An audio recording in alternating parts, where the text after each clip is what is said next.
Hi, Barney here. There's this popular but perhaps somewhat unhelpful idea that awakening will help us fulfill our destiny. And while in some ways that might be true, we're often thinking of that from an individualistic state of mind rather than from that state of awakened reality or awakened consciousness and awareness, which knows itself to be all that is. And so through that, we kind of get this distortion of what destiny might mean or how it should look according to what frankly is influenced very strongly through the New Age movement and concepts like star seeds. And, I'm not dissing that in any way, that there is definitely a lot of value for many, many people in, identifying with the idea of being a light worker or something along those lines, because I think that those concepts help people to orient towards a sense of compassion and love and goodness towards others. The danger within them, though, is the sort of spiritual bypass that sees that as a mission, as this destiny that must be fulfilled. And then it can be really hijacked by our egos in a way where we're then kind of trying to force people to receive our light. And, many of you will have been on the receiving end of that kind of thing and felt the discomfort that comes with having someone try and compassion you when you don't really need or want it. So, yeah, I think reframing this idea of finding our true purpose, one of the kind of common ways that this is phrased in diluted forms of media around spirituality, we might explore it in many, many different ways. Actually, I might segment that one off and come back to it in a video. But yeah, I guess to kind of stick with the practicalities of it for now, maybe just recognizing that the awakening process isn't necessarily going to lead you to becoming some sort of world-renowned teacher, light worker, someone who's going to be recognized by others. Many of the expressions of, well, actually, a very loving teacher of mine has phrased it as inspirations, the internalized experiences of particular phenomena, because it is all phenomena. Ultimately, anything that embodies itself in this world, whether that's material or energetic, is an experience. It's phenomena. It's not the truth of who we really are in its directness. So we interiorize this new state of being, this new state of reality, and the entire world looks different, and who we are is a different thing than it was. And we can sense and feel the deep wells of compassion and understanding and openness and boundarylessness that might exist within our own heart minds.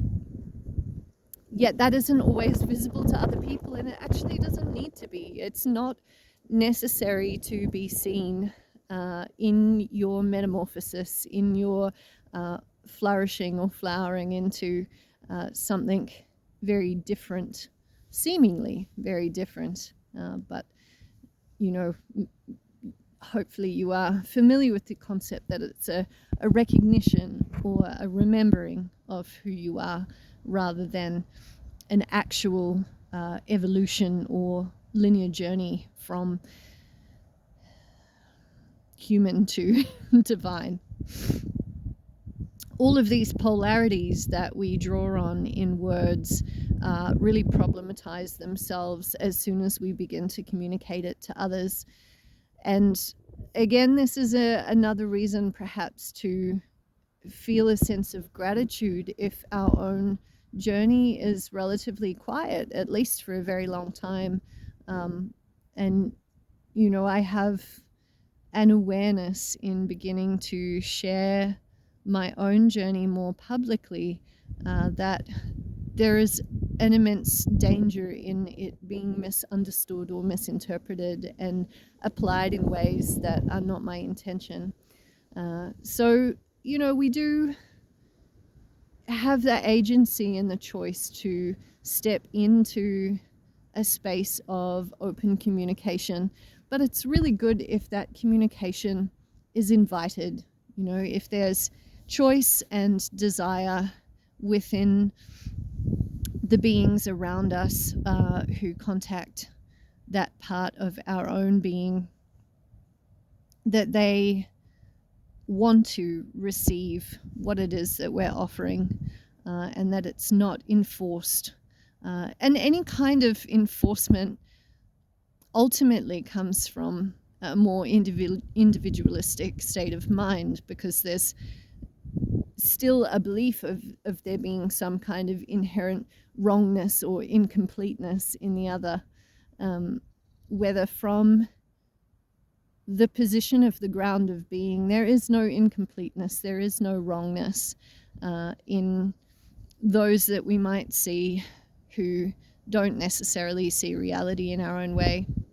And actually, this is a really good point. I have had some wonderful conversations with people about, the meaning of liberation or enlightenment or realization. And one of the sort of shared understandings I've come to with these people is that actually an individual is not necessarily able to, we may have a construct of enlightenment that takes into account the possibility for a full realization in this lifetime.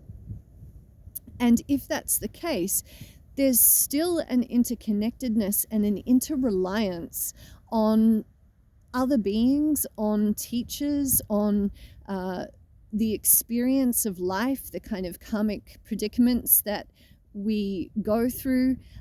There's a co-arising or a shared work towards that realization. So to see ourselves as awakening individually is really, again, it's just a construct of a mindset that we're kind of already captured within. And there is no need to see ourselves as awakened and others as not, because it's very possible that the person you view as unawakened or less awakened than you actually has some key wisdom or information or knowing that you don't have, because just like other people don't see the interiority of your own radiance always, you can't always see the interiority, the interior radiance of others. So just holding that in a way, really respectfully, of recognizing that through our beingness in separate bodies, through the life journeys of diversity, folks are going to have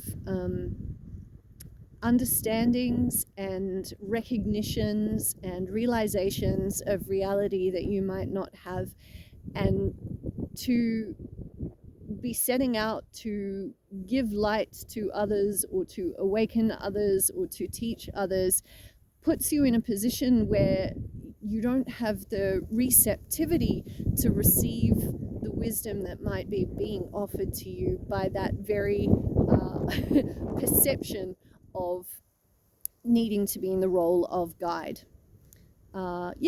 Anyway, if you've watched this video to the end, I'm guessing it's probably because you were willing and happy to receive my offering. So thank you so much for your consent to be here with me.